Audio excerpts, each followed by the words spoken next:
Hi everybody, my name is Alejandra and today I want to share a book about the Day of the Dead. Hola, mi nombre es Alejandra y el día de hoy voy a compartir un libro del Día de los Muertos. Espero que les guste. El libro es por Bob Marner, by Bob Marner.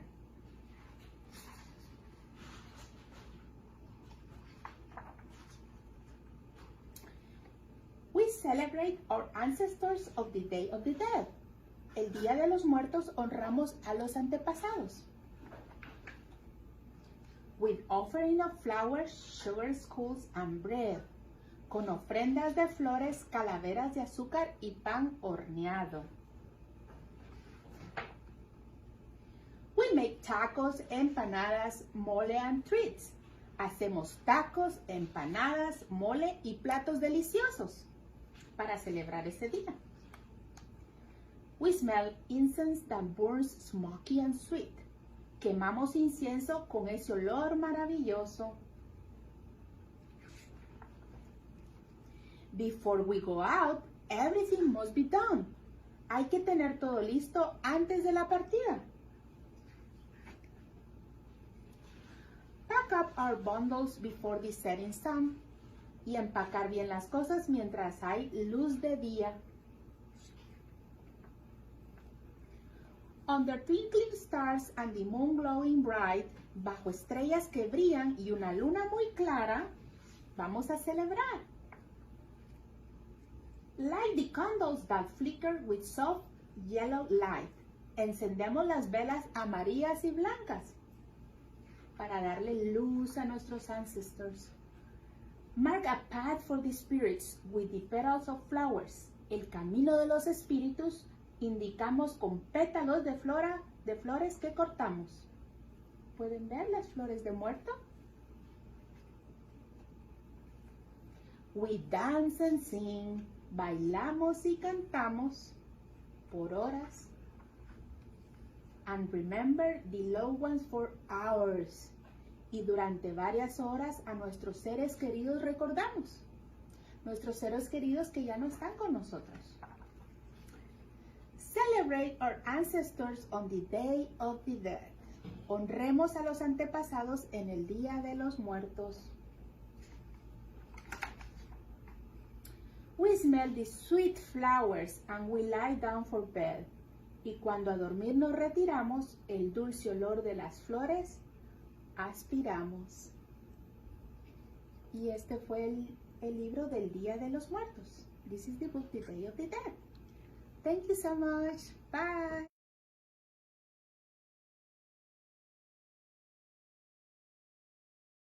Hola a todos, me llamo Lee, soy bibliotecaria en la biblioteca Pickleweed y hoy vamos a leer un libro celebrando el Día de los Muertos. El libro se llama Es la hora de los esqueletos. It's skeleton time. Cuando el reloj marca la una, un esqueleto sale de su tumba. When the clock strikes one skeleton comes out for fun. Cuando el reloj marca las dos esqueletos comen arroz. When the clock strikes two skeletons eat rice stew. Cuando el reloj marca las tres esqueletos toman el té. When the clock strikes three skeletons drink tea.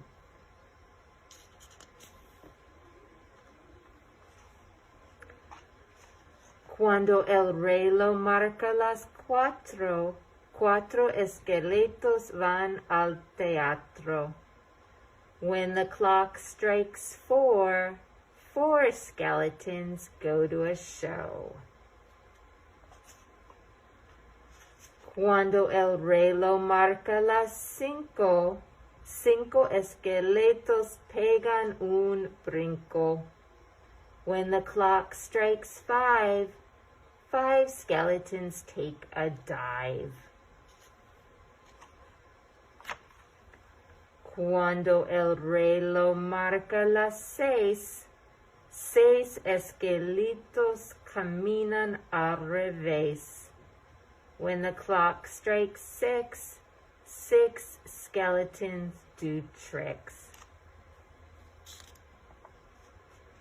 Cuando el reloj marca las 7, 6 esqueletos pasean en cohete. When the clock strikes 7, 7 skeletons fly through the heavens. Cuando el reloj marca las 8, 8 esqueletos comen bizcocho. When the clock strikes 8, 8 skeletons eat cake. Cuando el reloj marca las 9, 9 esqueletos bailan y se mueven.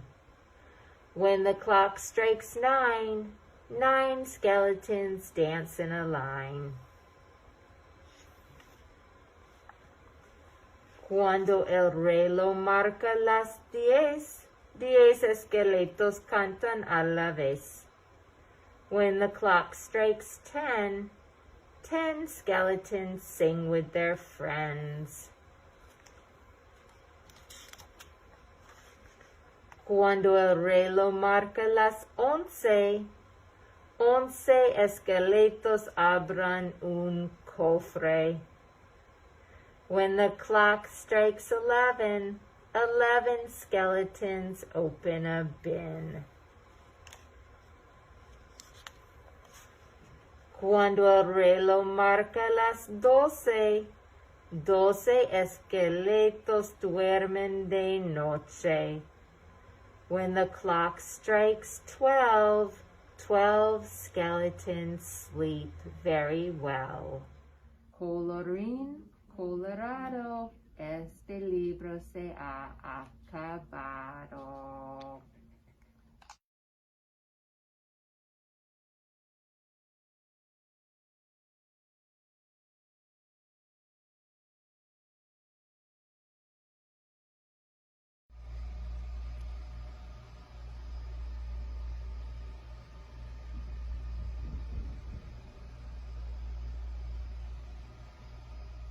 Hello, my name is Jill. I'm here at the Pickleweed branch of the San Rafael Public Library, and I am going to share Rudolfo Anaya's story, La Llorona. It's a retelling of the Mexican folktale La Llorona, and Anaya's version is a little bit sweeter than the one that you might know, but it is still very heartbreaking and a little bit scary. And I have abridged it a little bit for time. So here is La Llorona, written by Rudolfo Anaya, who is one of our Ofrenda honorees, and it is illustrated by Amy Cordova.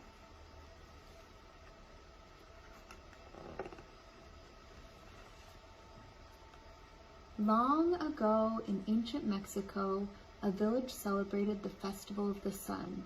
On that same day, a baby girl was born. Her parents named her Maya. When the chief priest blessed the baby, he noticed a birthmark on her shoulder. "It's a shining sun," he said. "Maya is a child of the sun. She will never die." Maya lived a happy life. She grew into a lovely young woman, adored by everyone. She helped her parents with their work in the fields and learned the ways of the village. The gods who lived on top of the volcano also loved Maya, but Señor Tiempo did not like Maya. He knew Maya was destined to be immortal. "I am the father of time," he shouted. "This girl will never perish, and if she has children, they will live forever. I cannot allow that."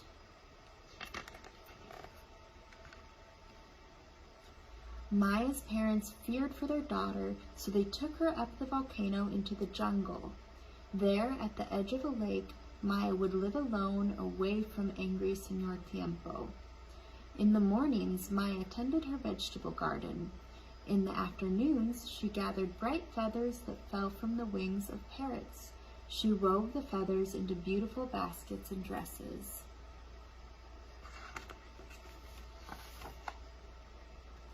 As time passed, Maya grew lonely. "I wish someone would come live with me," she said to her friend, Senora Owl. "It's time for you to have niños," Senora Owl replied. This made Maya happy. Children would be wonderful companions. She would care for them and teach them to grow vegetables and weave baskets. "What must I do?" she asked. "Make a clay pot," Senora Owl said. "When the moon is full, take it to the lake and fill it with fertile earth. You will be given seeds to plant in the pot."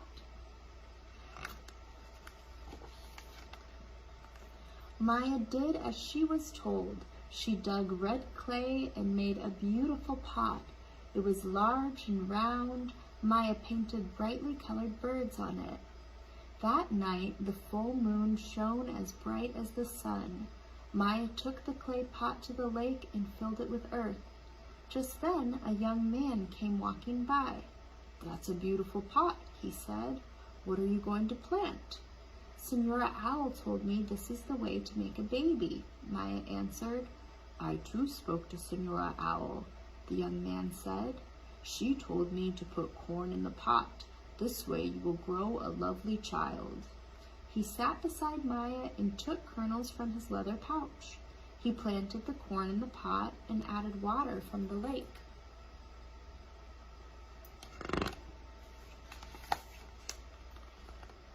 Maya thanked the young man and returned home.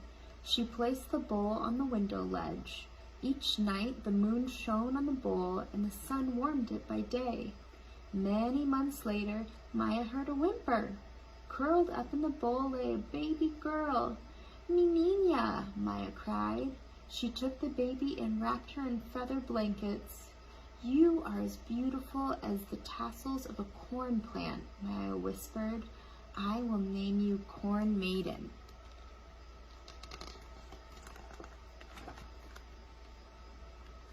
Maya's family grew as the young man came with more seeds. Beans, squash, mangoes, papayas, lemons, and oranges. Many beautiful children were born from the seeds. Maya was no longer lonely. During the day, she taught her children to grow vegetables and weave baskets. At night, she told them stories and sang them songs. She made a promise. "As long as I keep your pot safe, you will stay with me forever."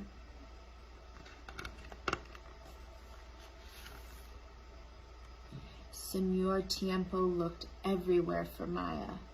One night, he hid outside the home of Maya's parents.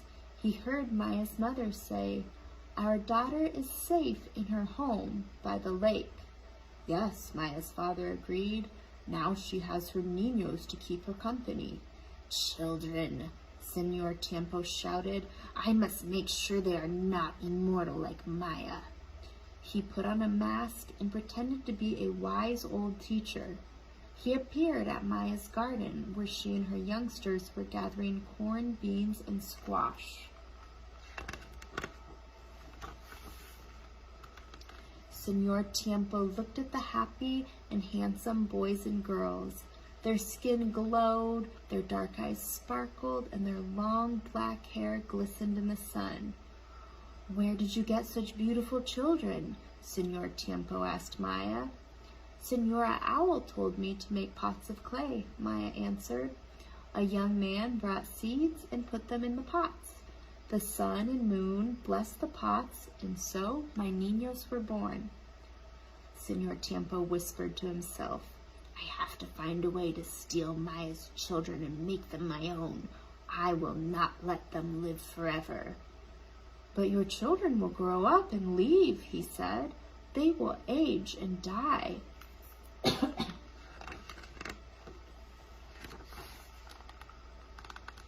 "No," Maya answered. "Senora Owl told me if I keep the pot safe, my children will be immortal." "So that's her secret," Señor Tiempo murmured to himself.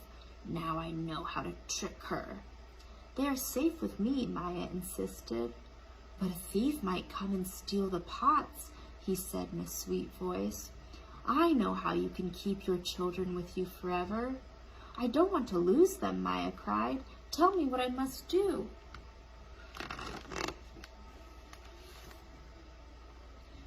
You must break the pots into pieces and throw them in the lake. This way your children will have everlasting life, Señor Tiempo told Maya. Maya believed Señor Tiempo was a wise teacher. She broke the pots, took the pieces to the lake, and threw them into the water.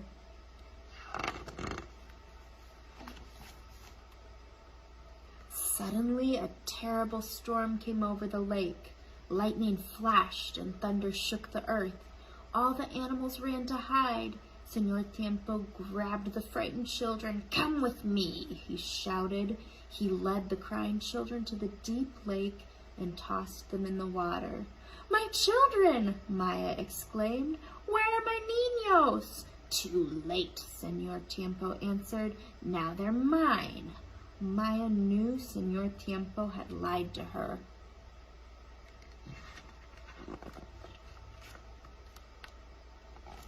Maya realized she would never see her children again. She ran along the edge of the lake, crying, Mis niños! Mis niños! Her mournful cry echoed across the lake. She wept and pulled her tangled hair.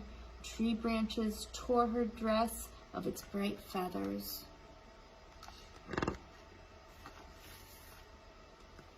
Maya's parents and the villagers heard Maya's cry, but there was nothing they could do. They were afraid of the crying woman.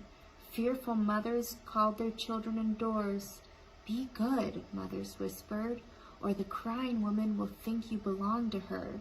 She will carry you away. The children shivered and obeyed. They did not go play by the deep and dangerous lake.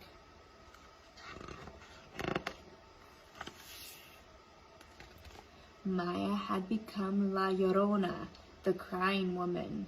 Since she is immortal, she must search for her children forever. Today, her fearful cry is still heard at night. She appears along the banks of rivers and lakes. Have you heard the cry of La Llorona? If you have, you know she is warning you to stay away from dangerous places. The end. Okay, thank you guys for listening. I'll see you later. Bye-bye.